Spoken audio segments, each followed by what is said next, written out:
Et salut à toi, j'espère que tu vas bien. Aujourd'hui, on se retrouve pour un nouvel épisode du podcast Nourris ta santé. Et aujourd'hui, j'avais envie de parler des meal prep pour la simple et bonne raison que dans l'épisode précédent, et je t'invite à aller l'écouter si tout ce qui est, si tu es quelqu'un par exemple qui adore sortir avec tes potes ou qui adore faire des événements en famille ou des choses comme ça, qui inclut vraiment le côté social dans ta vie et notamment dans ta nutrition, qui souhaite à la fois allier vie sociale et santé par rapport à ta nutrition. Si ça t'intéresse, je t'invite à aller l'écouter, l'épisode précédent.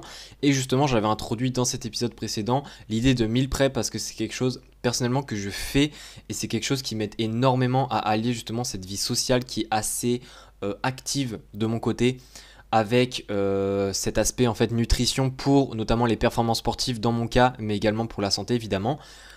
Et je me suis dit que ça pourrait être intéressant de faire vraiment un épisode là-dessus en expliquant un petit peu pourquoi le meal prep, pour qui, un petit peu comment faire. Bref, je vais un petit peu parler de tout ça avec ce que je connais actuellement. Alors évidemment, le meal prep, c'est pas un sujet clos, c'est-à-dire qu'il n'y a pas une méthode miracle de faire un meal prep, il n'y a pas un protocole exact.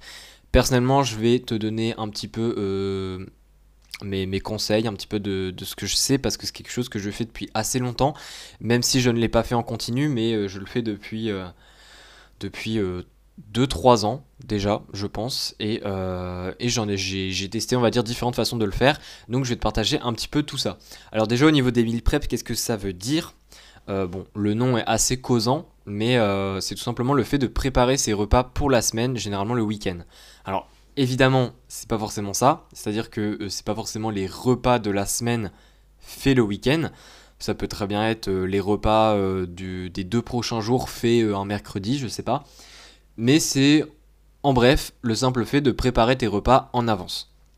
Et donc, pourquoi est-ce que c'est une bonne méthode? Moi, personnellement, c'est une bonne méthode pour cet aspect organisation et aussi pour la vie sociale. Alors moi, il y a vraiment 2 points, c'est vraiment le côté organisation et le côté vie sociale que je vais un petit peu développer là, et après on parlera vraiment du meal prep, est-ce que c'est fait pour toi, etc.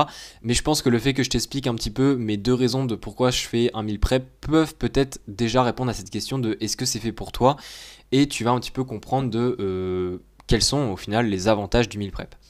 Alors déjà, comment est-ce que moi je m'y prends pour les meal prep? Personnellement, je fais mes meal prep le week-end pour la semaine. Alors, d'un point de vue conservation, les gens peuvent directement se dire mais comment ça? Parce qu'en fait, oui, je fais mes repas le dimanche. Alors, généralement, je les fais le dimanche après-midi.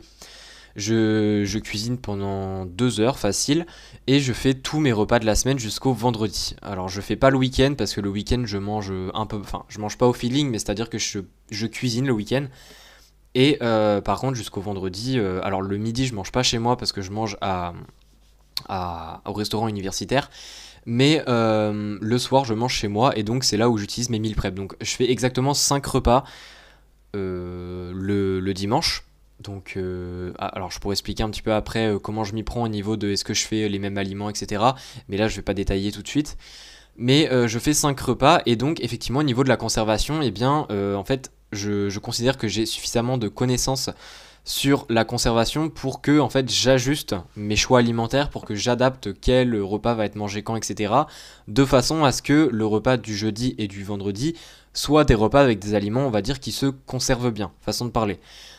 Donc au final, au niveau de la conservation, j'ai jamais eu de problème, je n'ai jamais été malade ou quoi, mais évidemment c'est quelque chose qui est adapté selon tes aliments, c'est-à-dire que là, le fait que je te dise oui, faire tes repas 5 jours en avance, selon l'aliment, je ne serais pas aussi sûr, parce qu'il y a des aliments, il faut mieux, même quand ils sont cuits, etc., les manger dans les 2-3 jours qui suivent, notamment certains poissons, etc., parce que sinon, c'est peut-être pas une bonne idée. Ça veut pas dire que tu vas tomber malade, mais du moins, ça augmente les risques que tu chopes peut-être une bactérie ou je ne sais quoi et que tu tombes malade pendant quelques jours. Donc, c'est évidemment pas ce qu'on veut. Mais au niveau de comment est-ce que c'est la structure générale, c'est ça. C'est-à-dire que je fais le week-end et je fais pour la semaine. Il y a d'autres personnes généralement qui font par deux, c'est-à-dire qu'ils font une fois le week-end et le mercredi soir ils font une autre tournée pour la fin de la semaine. Ça c'est quelque chose qui marche très bien aussi, mais justement je fais pas comme ça moi parce que on va dire ça va un petit peu contre l'un de mes objectifs, l'un des 2 gros points que je recherche à travers le meal prep qui est l'organisation. C'est-à-dire que moi, L'organisation, en fait, c'est un point clé parce que vu que j'ai tout ce qui est les études toute la journée, la semaine, du lundi au vendredi, et bien au final, tout le travail que j'ai à côté, donc faire les podcasts, faire les réseaux, des recherches scientifiques, bref, tout ce travail-là que j'ai à côté, et bien il faut que je gère tout ça le soir. Le matin, généralement, je n'ai pas le temps, mais c'est surtout le soir qu'il faut que je le fasse. Et au final, personnellement, alors déjà j'ai mes séances de sport à faire aussi le soir, mais personnellement, le fait de m'arrêter en pleine soirée pendant que je suis à fond dans le travail pour aller cuisiner, même si j'aime bien cuisiner, c'est quelque chose qui me déplaît puisque ça me déconcentre de ma concentration en fait que j'avais obtenue en travaillant. C'est-à-dire que, imaginons, je rentre à 17h chez moi, et bien si je mange vers 20h, alors moi je mange assez tard, c'est-à-dire que généralement je mange après mon entraînement, donc je mange généralement vers 22h, 23h, mais imaginons que là c'est un jour sans entraînement et que je mange vers 20h par exemple, pour donner une heure assez courante, et bien si je commence à travailler à 17h et à 20h je dois m'arrêter alors que ça fait 2-3 heures que je suis dans le travail et que je commence vraiment à être un petit peu cette sensation de flow, c'est-à-dire qu'on est vraiment dans le truc et on commence à être vraiment efficace. Le fait de devoir tout stopper d'un coup pour cuisiner avant de manger, eh bien ça me dérange. C'est-à-dire que je suis quelqu'un qui ne mange pas en travaillant. Mais moi en fait quand je mange c'est vraiment ma pause, hein, c'est-à-dire que je me pose et voilà je mange tranquille. Mais le fait de devoir encore plus dédier de temps pour justement cuisiner et après manger, en fait ça fait une trop grosse pause pour moi au final. Et après c'est, on va dire, plus compliqué de se remettre au travail. Donc c'est pour ça que d'un point de vue organisation c'est beaucoup mieux pour moi. Et il y a aussi un petit peu cet aspect de flemme, hein, c'est-à-dire que je suis un être humain et donc il m'arrive selon les journées que le soir j'ai clairement la grosse flemme de faire à manger. Et même si je suis du genre, même si j'ai la flemme à faire un repas qui reste quand même correct, c'est-à-dire que généralement si j'ai la flemme je fais une omelette avec de la semoule et un peu de sauce ou une chose comme ça, enfin quelque chose qui se fait vite. C'est quand même quelque chose, on va dire, qui peut plus vite m'amener, évidemment si ça arrive tous les 2 jours, à avoir une alimentation qui est moins structurée. Donc c'est pour l'aspect un peu organisation, c'est surtout pour ça que je le fais.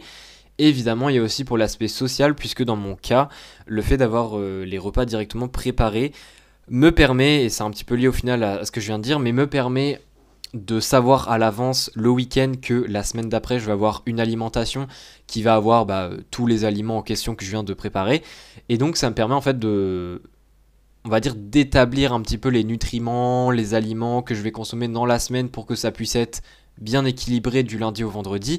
Et donc, puisqu'il y aura probablement, dans mon cas, une soirée qui va s'intercaler un des soirs entre le lundi et le vendredi, eh bien ça me permet de savoir au final que le reste du temps, pour cette semaine-là, eh bien l'alimentation sera en quelque sorte maîtrisée, et donc que pendant cette soirée-là, si évidemment actuellement j'ai pas d'objectif super strict d'un point de vue santé, d'un point de vue physique, performance ou quoi, eh bien au moins je me prends pas la tête pendant la soirée et je sais que même si je mange entre guillemets n'importe quoi durant la soirée, je sais que le lendemain, eh bien je vais manger tel repas, etc. et que ça va, que je vais reprendre mes habitudes au final.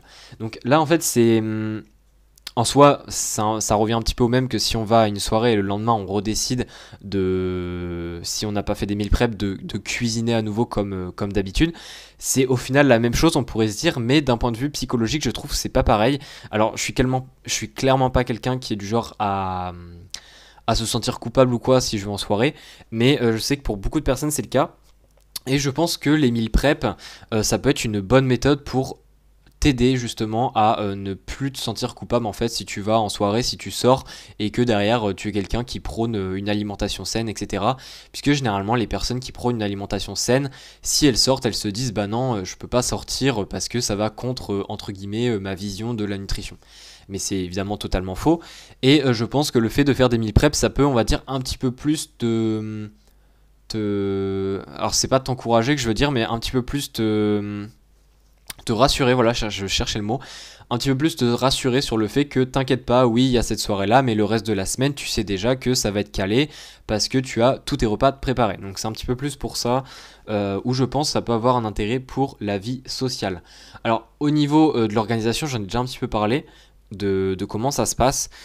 Ou du moins j'ai un petit peu parlé de comment personnellement je fais et de comment est-ce qu'on peut faire, hein. Au final, je te l'ai dit, il n'y a pas de règle, c'est-à-dire que tu peux très bien faire tes meal prep le lundi, le mardi, etc. pour le reste de la semaine ou pour une demi-semaine, peu importe.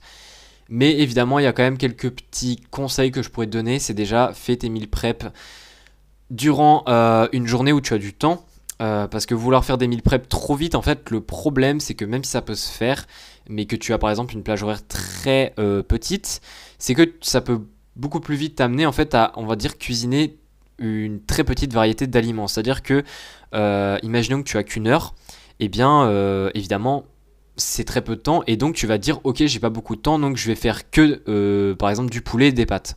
Genre, en fait, tous tes repas de la semaine, ça va être poulet et pâtes. Parce que évidemment ça prend moins de temps, c'est à dire que là tes pâtes, tu mets une énorme ration de pâtes et au moins ça cuit tout d'un coup, t'as pas à faire plusieurs tours parce qu'il y a plusieurs aliments différents. Et le poulet pareil, tu mets une grosse portion et t'as pas à faire plusieurs tours parce qu'il n'y a pas plusieurs aliments. Et en fait, même si en soi t'as quand même tes repas au final et que t'as tes repas pour toute la semaine et autres, eh bien il y a quand même une beaucoup moins grosse variété alimentaire, ce qui est, ou du moins ce qui peut poser problème d'un point de vue carence alimentaire, d'un point de vue nutriments, notamment si tu as des objectifs à côté de santé et de sport qui sont assez présents en ce moment, que tu mets pas mal en priorité. Et en plus de ça, il y a surtout cet aspect, en fait, tu te lasses. C'est-à-dire que si, par exemple, tu as 5 fois le même repas dans la semaine, bah, tu vas te lasser et au final, tu vas, on va dire, tellement peu prendre plaisir à manger tes repas que tu vas vite abandonner cette histoire de meal prep. Et pour moi, ça, bah, au final, en fait, c'est pas que le meal prep te correspondait pas, c'est juste que tu ne le faisais pas de la bonne manière pour que ça puisse te correspondre. Parce que selon moi, le meal prep, c'est très rare que quelqu'un, on va dire, n'ait vraiment pas le style de vie fait pour avoir des meal prep. Il y a toujours des exceptions, notamment les personnes qui ont, par exemple, un travail où elles doivent constamment bouger, elles vont constamment au resto, etc. Ça, c'est évidemment quelque chose pour moi qui n'est pas très faisable avec les meal prep, ou sauf si la personne a la possibilité, à la place d'aller au restaurant, de aussi manger d'elle-même son repas, ça peut être aussi une possibilité. Mais selon certains métiers, effectivement, ça peut être compliqué. Mais selon moi, pour beaucoup de gens, c'est surtout une question de choix en fait. Et est-ce que tu as envie de faire les meal prep ou pas? Mais il n'y a pas de question de je peux le faire ou je peux pas le faire. Donc voilà un petit peu pour ça. Et sinon, au niveau de d'autres choses, j'ai pas vraiment grand chose à dire. Alors, au niveau de, justement, pour revenir sur ce point de variété alimentaire, personnellement, ce que je fais, c'est que j'essaye d'avoir au minimum, sur mes 5 repas, au minimum 3 repas différents. C'est-à-dire qu'il n'est pas rare que dans mes 5 jours, j'ai au moins 2 repas qui sont identiques. Pour la simple et bonne raison que par exemple si j'utilise des conserves, parce que je vais pas non plus faire le gars qui fait que des aliments frais, etc. Des fois j'ai juste pas le temps ou des fois j'ai juste pas les aliments sous la main. Parce que en fait moi justement dans ma stratégie ce que je fais en fait c'est que je vais aux courses le week-end et j'achète tout ce que j'ai besoin pour la semaine d'après. Et donc si on va dire je trouve pas d'aliments frais ou quoi, bah, je prends une conserve et il y a des conserves en fait selon la quantité qu'il y a dedans, ça fait on va dire 2 portions et donc bah, je me prends pas la tête et je fais tout simplement 2 fois le même repas, ça arrive assez souvent. Mais j'essaye sur 5 repas d'avoir au minimum 3 repas différents. Donc moi ce que je peux te conseiller c'est que tu aies au moins par exemple, si imaginons toi tu as 7 repas, il faudrait au moins que tu aies 4 repas différents. C'est-à-dire que tu divises en fait ton nombre de repas par 2 et si c'est pas un nombre pair, enfin c'est pas non, c'est pas un nombre pair que je veux dire, mais c'est pas un nombre rond, et bien tu prends le nombre d'au-dessus. Par exemple pour mon cas, vu que c'est 5 repas, et bien tu divises par 2, tu as 2,5 et donc je prends 3 et 3 est égal au nombre minimum de repas différents. C'est un petit peu une règle bateau, mais je pense que ça peut t'aider un petit peu à peu près voir la variété que tu dois avoir dans tes repas. Et encore une fois, c'est aussi bien pour l'aspect nutritionnel, mais aussi pour l'aspect ne pas te lasser. Parce que évidemment, l'idée, encore une fois, c'est d'être mieux organisé, que du coup tu perdes pas trop de temps à cuisiner, etc. durant la semaine. Mais si pendant ton repas, tu peines à manger ton repas, il y a quand même un problème selon moi. Donc voilà un petit peu pour ce que je peux te dire. Et sinon, au niveau des bénéfices, alors autre bénéfice qui peut être intéressant avec le meal prep, c'est que il n'est pas, enfin déjà en fait, ça te fait économiser de l'argent pour la simple et bonne raison que le fait de tout préparer tes repas d'un coup, ça peut t'inciter à acheter des aliments sous des grosses portions. C'est-à-dire que, imaginons que tu achètes de la viande, et bien les barquettes de 1 kg de viande, au prix au kilo, sont moins chères que les barquettes que le même, imaginons le même poulet, mais avec moins de quantité dedans. Parce que, évidemment, bah, ça on connaît tous, mais plus la portion est petite et plus le prix au kilo est cher par rapport à une portion grande. Alors que d'un point de vue proportionnalité, c'est la même chose, mais c'est juste que le plus grand coûte moins cher. Et donc le fait de tout préparer d'un coup, le fait de tout cuisiner d'un coup, fait que au final tu peux acheter de très grosses portions, puisque si tu utilises toute la grosse portion d'un coup quand tu cuisines pour tout le reste de la semaine d'après, eh bien tu vas économiser de l'argent, parce que ça t'évite juste d'acheter des petites portions par-ci par-là si tu par exemple tu cuisinais tous les soirs à chaque fois ton repas de juste après. Donc ça déjà c'est un premier avantage. Autre avantage au niveau des économies, c'est que tout simplement le fait que tu aies ton repas, et ben ça va, on va dire, t'éviter à aller manger dehors, à commander je ne sais quoi si t'as la flemme ou autre. Et ça t'économise aussi de l'argent. Donc ça c'est le meal prep en fait c'est une très bonne méthode, aussi bien pour les étudiants, mais aussi pour des personnes qui vivent déjà on va dire la vie pro, etc. C'est effectivement intéressant. Donc voilà un petit peu, je sais pas trop ce que je pourrais dire de plus. Euh, je pense que pour les sportifs, ça peut avoir un grand intérêt aussi au niveau, et c'est notamment en fait intéressant pour le fait que des fois selon les sportifs en fait il est plus intéressant de directement selon les entraînements, parce qu'il y a des sportifs, faut pas croire, hein, mais à haut niveau en fait ils enchaînent plusieurs entraînements et parfois ils ont pas le temps de rentrer chez eux et de faire à manger, et c'est là où aussi ça peut être intéressant de faire des meal prep, puisque meal prep veut dire conserver ses aliments, enfin conserver ses repas, et donc conserver ses repas veut dire tupperware. Et ça peut être effectivement intéressant, puisque le sportif peut tout simplement prendre son tupperware avec lui dans son sac de sport, et entre, imaginons, ces deux séances de sport, eh ben, il peut manger son repas dans le cas où, on va dire, le repas est adapté pour qu'il puisse être mangé entre les deux séances sans poser de problème de digestion. Mais ça, c'est un autre sujet. Donc voilà un petit peu, je pense avoir un peu fait le tour. L'idée, c'était un peu de donner des idées, de t'expliquer comment je faisais personnellement. Il faut savoir que les meal prep, il y a quelques études qui ont été faites, alors c'est pas encore quelque chose qui est beaucoup étudié, mais on remarque en fait que les personnes qui font des meal prep ont tendance à manger plus varié, alors que ça peut être, on pourrait se dire que c'est l'inverse, mais ont tendance à manger plus varié et à avoir une meilleure qualité alimentaire. Alors si ça t'intéresse, je vais mettre deux études en description autour de ce sujet-là, même si encore une fois je t'ai dit c'est pas un sujet qui est super développé d'un point de vue scientifique. On va dire c'est juste du bon sens au final, mais d'un point de vue preuve scientifique, c'est pas le sujet le plus solide. Mais voilà, encore une fois, c'est à toi de tester, à toi de faire ton propre planning, ta propre façon de faire les choses. Mais je pense que ça peut être très intéressant, donc n'hésite pas à tester. Et sinon, bah j'ai fini pour cet épisode. Alors si tu veux aller plus loin,